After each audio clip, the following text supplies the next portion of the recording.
Hello दोस्तों, आज की इस वीडियो में हम आपके साथ शेयर करने वाले हैं ट्राउज़र पैंट की कटिंग और स्टिचिंग। तो ये हैवी साइज़ का ट्राउज़र है।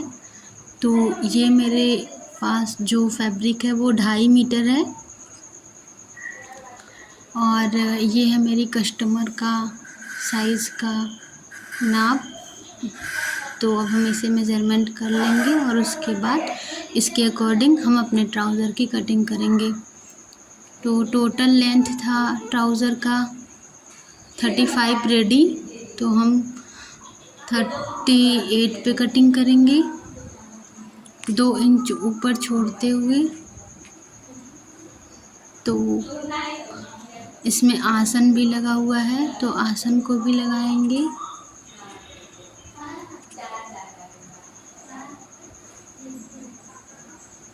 तो हम अपने मेजरमेंट के अकॉर्डिंग ट्राउज़र पे निशान लगाएंगे। वो वेस्ट है मेरा 42, तो 42 का 4th पार्ट होगा 10.5। 10.5 में हम प्लस 2 इंच और ऐड करेंगे। 12.5 पे अपने वेस्ट का निशान लगाएंगे और 12.5 पर ही हम अपने आसन का निशान लगाएंगे। और जो बीच का सेंटर एरिया होता है, अब हम आसन को और बीच के सेंटर एरिया को इंची टेप से मार्क करेंगे। तो ये मेरा आ रहा था 15.5। 15.5 का आधा होता है 7.5, तो 7.5 पर हम एक निशान लगाएंगे और उसी सेंटर एरिया से हम नीचे का भी निशान लगाएंगे। नीचे जो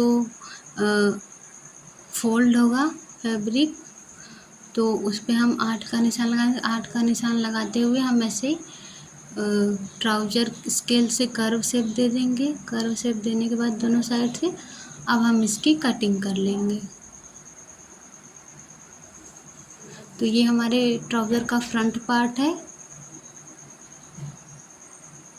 तो अब हम इसकी कटिंग कर लेंगे।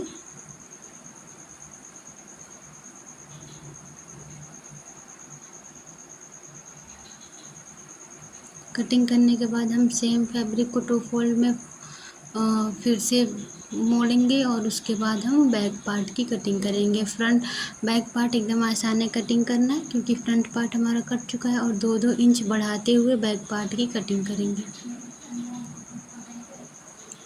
तो हम फ्रंट पार्ट को रखेंगे और 2-2 इंच आसन से लेके पूरा फोल्डिंग एरिया तक, जहाँ हम नीचे ट्राउज़र के पैंट को मोहरी को फोल्ड करते हैं, वहाँ तक 2-2 इंच का एक्स्ट्रा निशान लगाते हुए बैक पार्ट की कटिंग कर लेंगे।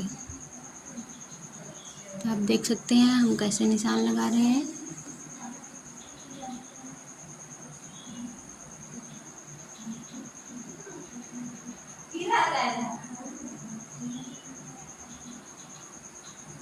तो मेरा निशान लग चुका है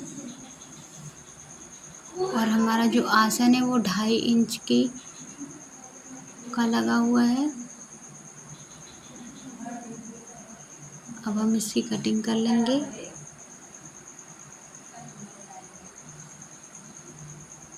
और नीचे से भी जो मेरा एक्स्ट्रा फैब्रिक था उसे हम छाट लेंगे। 2 इंच मैंने ऊपर पहले से ही बढ़ा के लिया है बेल्ट के लिए, और नीचे 2 इंच फोल्ड करने के लिए लिया है। तो 35 टोटल मेरा लेंथ था, जो कि मेरे कस्टमर के साइज़ का। और इसके बाद हम 4 और प्लस करेंगे, 2 इंच ऊपर से और 2 इंच नीचे से। तो अब हम अपने पॉकेट की कटिंग करेंगे। पॉकेट के लिए हमें 14 इंच लंबा और 12 इंच चौड़ा फैब्रिक होना चाहिए, और उस पर हम निशान लगा के नीचे साइड से गोल में शेप देके और पैंट की कटिंग, पॉकेट की कटिंग कर लेंगे। पॉकेट की कटिंग करने के बाद अब हम मियानी की कटिंग करेंगे। तो जैसे हैवी साइज़ का अगर आप बना रहे हैं तो चौड़ाई आप 5 रख सकते हैं, और जो इसका ऊपर का लेंथ रहेगा वो 8 इंच रहता है। तो आप अपने अकॉर्डिंग बना सकते हैं। तो अभी मियानी भी कटिंग हो चुकी है, अब हम इसको स्टिच करेंगे। तो पहले हम बैक पार्ट को लिए हैं और आसन को आसन से मिलाते हुए दोनों को स्टिच लगा लेंगे।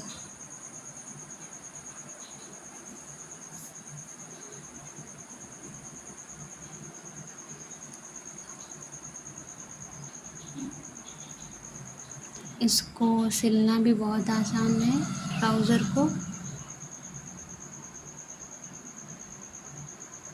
तो हम इसकी स्टिचिंग लगा चुके हैं। अब हम फ्रंट पार्ट को भी स्टिच कर लेंगे।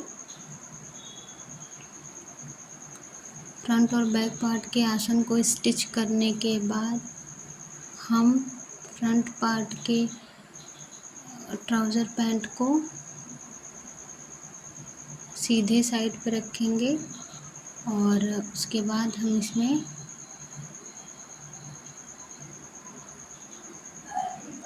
तो ये मेरा धागा ख़त्म हो गया था, तो अब हम धागा डाल लेंगे और उसके बाद आसन मियानी को अटैच करेंगे, क्योंकि आसन जब हम स्टिच कर रहे थे तो मियानी अटैच करना भूल गए थे। तो हम मियानी को अटैच करेंगे।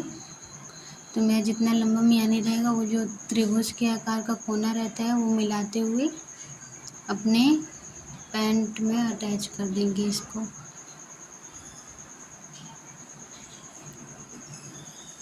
तो आप वीडियो में देख सकते हैं हम इसे कैसे अटैच कर रहे हैं। और ये अटैच करने के बाद हम ऊपर के भाग को आसन से अटैच करते हुए नीचे मियानी तक मिला लेंगे। जैसा कि मैंने आपको पहले ही बता दिया था कि हम भूल गए थे, तो इसलिए मैंने आसन को पूरा ना खोल के आधा खोला, जहाँ से हम अटैच कर सकते हैं। आधा खोल के मैंने ऐसे ही बैक पार्ट और फ्रंट पार्ट दोनों में अटैच कर लिया मियानी को।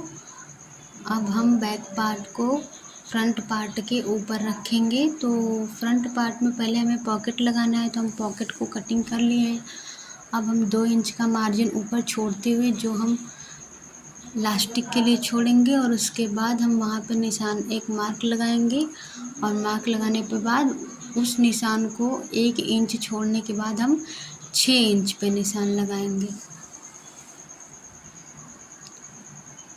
तो उस निशान को छोड़ने के बाद हम 6 इंच पे मार्क करेंगे और निशान लगाने के बाद हम स्टिच लगा लेंगे। तो यहाँ आप देख सकते हैं हम ये दोनों पल्ले पे पॉकेट की स्टिच लगा देते हैं, जो कि गलती से हो गया था। तो हम इसे खोल के फिर से अलग पार्ट करके लगाएंगे, क्योंकि इसमें हमारा दोनों पार्ट बंद हो जा रहा है।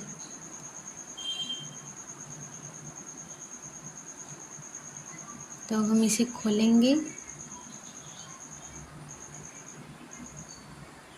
अब हम इसे ऐसे स्टिच करेंगे एक पार्ट पे, और ऐसे निशान लगा के अब हम इस पे दोनों साइड से स्टिच कर लेंगे। नीचे पैंट रहेगा फ्रंट पार्ट और ऊपर पॉकेट रहेगा।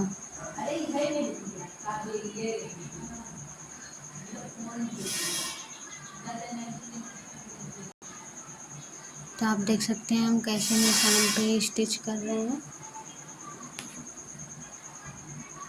इसे स्टिच करने के बाद हमें अंदर के साइड थोड़े से कट्स लगा देने हैं, ताकि पॉकेट पलटने में आसानी हो। और अब हम इसे ऐसे स्टिच कर लेंगे। पॉकेट को वहाँ तक स्टिच करना है जहाँ से हमने कट्स लगाया था, ताकि हमारा पॉकेट बंद हो जाए। और अब हम इसे सीधा करेंगे तो ये जो हमारा ओपन वाला भाग है ये नीचे की साइड जाना चाहिए।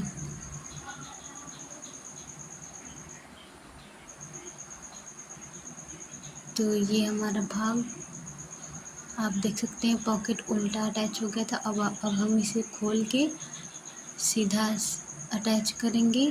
तो इसे सिलने के बाद जब हम पॉकेट को जो सिला हुआ भाग रहता है उसे अंदर करने के लिए हम इसे उल्टा जब सीधा करते हैं तो ये अंदर की साइड चला जाता है, तो इसीलिए हम इसे खोल के फिर से बना रहे हैं। तो अब ये हमारा जाएगा ऊपर की साइड। हाँ, अब हम इसे ऐसे स्टिच कर लेंगे। तो आप देख सकते हैं बचा हुआ भाग ऊपर की साइड आ गया है। अब हम इस पे बैक पार्ट रखेंगे और दोनों पार्ट को मिलाते हुए अटैच कर देंगे। ध्यान रहे पॉकेट के जो जेब है उस वो भी ना स्टिच हो जाए, वरना पॉकेट बंद हो जाएगा। तो आप ये ध्यान देते हुए स्टिच करेंगे।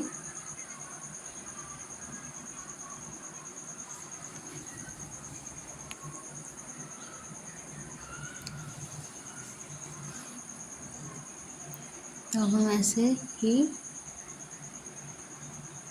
पॉकेट के साइड भी स्टिच कर लेंगे और दूसरी साइड भी स्टिच कर लेंगे। स्टिच करने के बाद हम बीच के भाग को मिलाते हुए मियानी को एक दूसरे से उसे भी स्टिच कर लेंगे।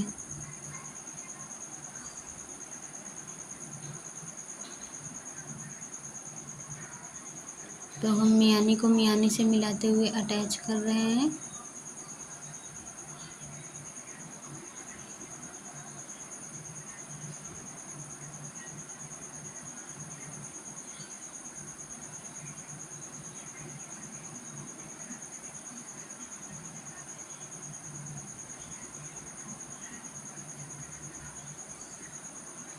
तो हमारा स्टिच हो चुका है पैंट। अब हम इसमें लास्टिक अटैच करने के लिए 2 इंच का जो मार्जिन छोड़े थे ऊपर से पहले से, हम उसे मोड़कर स्टिच कर लेंगे। स्टिच करने के बाद थोड़ा सा गैप छोड़ेंगे इसमें लास्टिक डालने के लिए। लास्टिक डालने के बाद लास्टिक को हम जो उसका मुँह रहेगा दोनों साइड का उसे पकड़ के सिल देंगे अच्छे से लास्टिक को, ताकि वो पहनने में टूटे ना। अंदर ही उसे डालने के बाद मुँह को सिलने के बाद हम इसे अटैच कर लेंगे।